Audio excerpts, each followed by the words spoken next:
はい、こんばんは。以前東京タワーとスカイツリーが同じ高さに見える場所を探しに行った動画を撮影したときに、セミの鳴き声を聞くといろいろな過去の記憶が蘇り、その中にウルトラ Q に出てくるセミ人間があるという話をしました。はい、これがセミ人間です。その時の話は以前の動画を見てください。昆虫に対する日本男児の思い出の話もしていますので、ぜひどうぞ。今回はこのセミ人間をもっと掘り下げて考えてみたいと思います。そこで、もし全人類がセミ人間だったら世界はどうなるかという話をしたいと思います。本題に入る前にこのウルトラ Q のセミ人間の話の超簡単な概略を説明したいと思います。これから紹介する画像は、1966年に放送されたウルトラ Q 第16話、ガラモンの逆襲からの引用です。画像はカラーですが、オリジナルは白黒になります。はい、この人が人間に化けたセミ人間ですが、この人がこの後いろいろやらかします。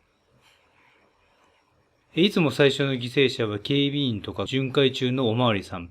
お疲れ様です。気になるのがこのセミ人間が化けたこの男性。異様にまつげが長くてちょっと色っぽいです。はい、これ横顔ですが、かなりまつげが長いです。はい、わかりましたか？かなり、まつげが長いです。もう一度見てみましょう。はい、長いですね。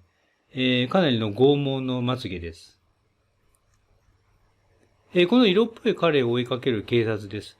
このパトカーが年代物で魅力的です。色っぽい彼がいろいろやらかしているうちに世界中にこのガラモンが出現して街を破壊します。ダウンタウンのハマちゃんに似ています。ビルとかを壊しちゃってます。大変迷惑です。この東京タワーもこの後破壊されちゃいます。じゃーん。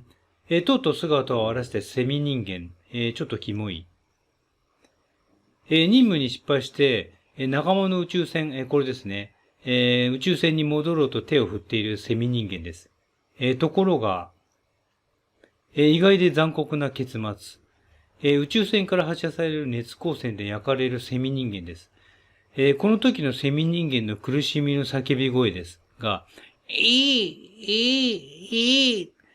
これですね、間違いなくトラウマになると思います。唖然とする人間たち。この人は、桜井宏子さんが演じる新聞社のカメラマンです。とても美しい人だと思います。この人はその後ウルトラマンで、家督隊の藤明子隊員役として再登場します。子供の頃は特に何とも思ってなかったんですが、大人になってから見ると、とても綺麗で魅力的だなと思います。ウルトラセブンのアヌ隊員と、ちょっとその感覚が似ていると思います。女性隊員の配役からしても、ウルトラ Q やウルトラセブンは大人向けに作られたテレビシリーズだということがわかります。続きいきます。固唾を飲んで残酷な光景を見守ります。と、こんな感じです。前回も述べましたが、とても子供に見せられる内容ではないです。本題に入る前にちょっと気になった点ですが、ガラモンもまつげが長くてよく見るとキュートな顔でした。はい、わかりましたか？かなり長いまつげです。もう一度見てみましょう。はい、長いですね。それでは、そろそろ本題に入りたいと思います。もし全人類がセミ人間だったら世界はどうなるかということですが、もしそうなったら、これは普通の人間社会の街の風景ですが、これが、こんな感じに、みんなセミ人間になってしまいます。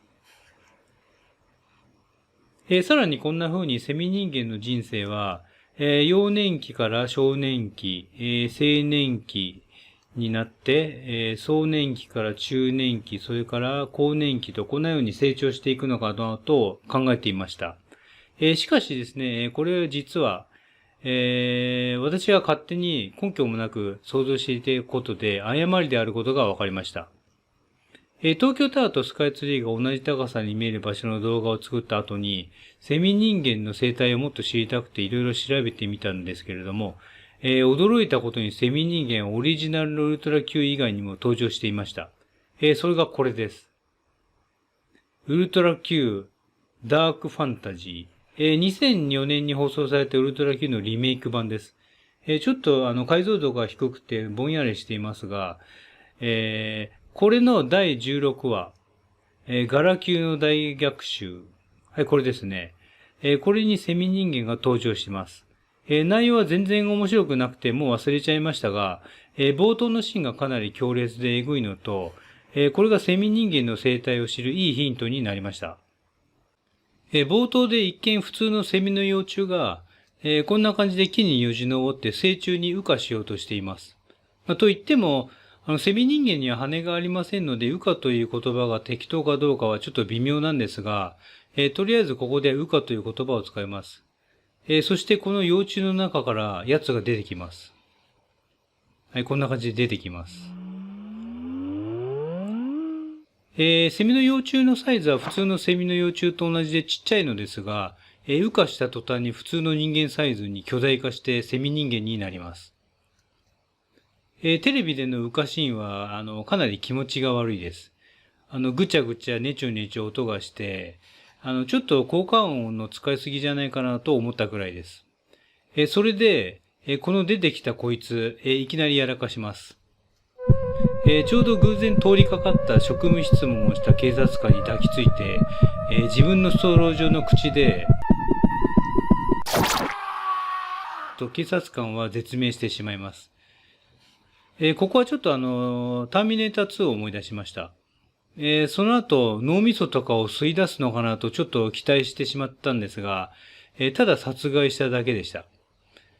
ただ殺害しただけというとちょっと不謹慎かもしれませんが、もしこれがセミ人間ではなくて、例えばサシガメ人間とかタガメ人間だったらもっと最悪な事態に陥ります。これがタガメ人間で、これがサシガメ人間の想像図です。こいつらに捕食されると間違いなく生きたまま脳みそとか内臓を吸い出されます。麻酔なしだとものすごく痛いと思います。考えただけでも身の毛がよだちます。そのうち、もしあなたがタガメ人間に食べられるとどうなるかというものをやってみたいと思いますが、数学とは関係ないです。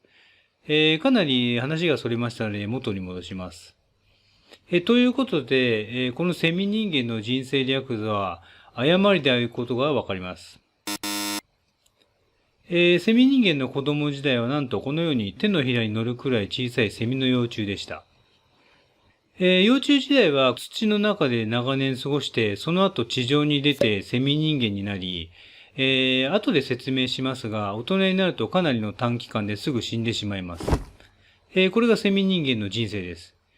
先ほどのセミ人間の街並みの想像図ですが、これも誤りということがわかります。セミ人間世界には子供はいません。みんな大人です。これは人間のある三世帯家族の例ですが、これをセミ人間の世界にすると、こうなります。はい、子供は地面の下に幼虫として存在して、地上には大人だけがいます。さらにこれも後で説明しますが、大人はみんな年が同じです。なんかちょっと寂しい家族だなと思いますが、今の日本はそもそも三世帯家族が少なくなっているかもしれません。セミ少女というものが2019年のウルトラマンタイガー第6話、円盤が来ないで登場するそうですが、このセミ少女を考慮すると論理が破綻しますので、今回のセミ人間はウルトラ Q に登場するセミ人間に限定します。以降、普通のセミを参考にして全人類がセミ人間だったらどうなるかを考えたいと思います。普通のセミの一生は、幼虫7年、成虫7日の、合計、7年7日の寿命になるそうです。これはとても覚えやすいと思います。実際はセミにはいろいろな種類がいますので、もっと複雑なんですが、今回はこの簡単な値でざっくり計算してみます。幼虫の7年を日に直すと、2555日になり、2555日対7日を簡単な整数に直すと、365対1になります。これが幼虫の期間と成虫期間の簡単な比率です。次に、セミ人間にこの比率を当てはめます。ただし、セミ人間の寿命がわかりませんので、ここは勝手に決めちゃいます。例えば日本の女性の寿命は87.57歳で、男性は81.47歳になります。この平均をとって、84.52歳、約85歳になります。これを先民人間の寿命とします。ちなみに世界人口の平均寿命は 73.3 歳です。これが85年になります。85年を365対1に分けると、84年と9ヶ月と3ヶ月になります。つまり、幼虫時代が 84.9 ヶ月で、成人時代が3ヶ月になります。これを図示してみますと、こうなります。ただ成人時代がちょっとあまりにも短くて見づらいので、ちょっと書き方を変えて、こうします。84年と9ヶ月が幼虫で土の中、3ヶ月が成人で地上となります。このように成人の期間が極端に短いです。次にそれぞれの答えはどうなっているでしょう。これに新しい枠を追加して、ここを総数とします。今回のテーマは全人類がセミ人間だったら世界はどうなるかですので、地上にいる成人セミ人間の総数、ここですが、ここを現在の人類の人口と同じにします。現在の世界人口はどうかというと、これは地球ですが、1950年に225億人だったのがだんだん増えて、はい、2023年の世界人口は80億4500万人になります。だいたい80億になります。ここを80億とします。次に地中にいる幼虫の総数がここですね。ここわかりませんので、これを求めてみます。例えば西暦2000年の夏に、地中にいる80億のセミ人間幼虫が一斉に地上に現れます。3ヶ月後の秋、80億のセミ人間が大量の卵を産みます。ここでちょっと補足ですが、80億のセミ人間のうちその半分の40億がオスで、40億がメスとしてこのつがいで卵を2つ産むとします。つまり合計80億の卵が産み落とされます。専門的な用語で言いますと、合計特殊出生率が2ということです。合計特殊出生率とは、女性が一生で産む子供の数のことです。セミ人間の場合は子供ではなく卵です。合計特殊出生率が2だと人口が増減しないで保たれます。はい、戻って、卵が80億個です。これはこちらに移動して、これが2000年生まれの0歳セミ人間ということになります。翌年の西暦2001年の夏になりました。また地中の80億の幼虫が地上に這い出して、80億のセミ人間が出現します。秋になるとまた80億の卵が産み落とされます。これは2001年生まれの0歳セミ人間で、こちらは昨年生まれた1歳のセミ人間です。翌年の2002年夏、また80億のセミ人間幼虫が地上に這い出して、そして80億のセミ人間が出現します。3ヶ月後の秋になるとまた80億個の卵が産み落とされて、はい、これが2002年生まれの0歳セミ人間。こちらが2001年生まれの1歳のセミ人間。こちらが2000年生まれの2歳のセミ人間となります。ちょっとくどいですが、もう一回やりましょう。2003年の夏、また80億のセミ人間幼虫が地上に現れて、80億のセミ人間が出現し、秋になると、また80億個の卵が産み落とされます。はい、これが2003年生まれの0歳のセミ人間。以下同様に、これが1歳、2歳、3歳のセミ人間になります。これを毎年続けて、西暦2085年の夏で世代が一周します。2000年生まれの84歳のセミ人間幼虫、これですね。これが地上に現れて80億のセミ人間が出現します。この時点で地中には84世代のセミ人間がいることになります。各世代80億ですので、80億をかけて、合計6720億匹いることになります。ということで、ここは6720億になります。以上、セミ人間の人生サイクルをまとめてみます。毎年の夏、80億のセミ人間の幼虫たちが地中から一斉に出現して、いきなり手のひらサイズから人間サイズに巨大化します。ねちょねちょぐちゃぐちゃ音を立てながら羽化するセミ人間を世界中の森で見ることができます。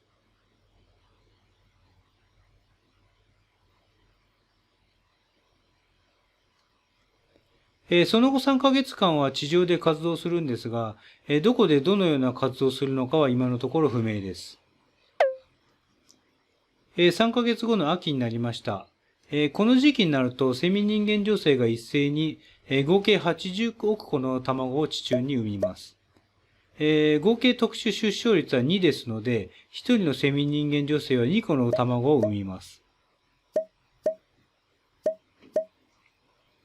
そして産み終わると死にます。はい、どんどん死にます。そしてどんどん産みます。1人が2個ずつどんどん産みます。そして産み終わるとまた死にます。森はセミ人間の死体で覆い尽くされるかもしれませんが、鮭の産卵のように感動的な光景になるかもしれません。このような感動的で涙を誘う光景が、世界中の森で見ることができます。そしてその卵の合計は80億個になります。産卵後、大量のセミ人間の死体に覆い尽くされた森に冬がやってきます。そして冬が終わって春がやってきます。冬と春の間は地上にはセミ人間は存在しません。そしてまた夏がやってきます。夏になるとまた世界中の森で80億のセミ人間が出現します。これをワンサイクルとして、毎年同じことが続きます。想像の世界とはいえ、気色悪さと感動の入り混じったかなり微妙な世界だと思います。個人的にはこの80億のセミ人間が一斉にぐちゃぐちゃねちょねちょ音を出して出現する夏、この夏はかなり憂鬱な季節だと思います。最後にセミ人間の寿命に関する、簡単ではありますが重要な法則が今回発見されましたので、これについて解説します。セミ人間の幼虫の数を N として、セミ人間の成人数の数を P とします。この時セミ人間の寿命 L は、P 分の N プラス1という式で表せます。ただし合計特殊出生率は2で、生存率は考えません。この生存率は考えないという意味ですが、実際はセミ人間の幼虫は、地中にいる時には病気で死んだり、または他の生物に食べられたりしちゃいますが、これを考慮しないという意味です。例えば今回の場合は、幼虫数が6720億で、成人数が80億なので、これを代入して計算すると85歳という寿命が計算できます。さらに例えば、n イコール1000で p イコール100で計算してみると、寿命は11歳と計算できます。この式は非常に重要で、何らかの方法でセミ人間の人口と地中のセミ人間の幼虫の数が分かれば、セミ人間の寿命が分かります。この式を、セミ人間寿命方程式と名付けたいと思います。以上、今回、史上初の新しい方程式が発見されました。次回予告です。次回は、もし全人類がセミ人間だったら世界はどうなるかの2回目、セミ人間の食料自給率について話したいと思います。それではおやすみなさい。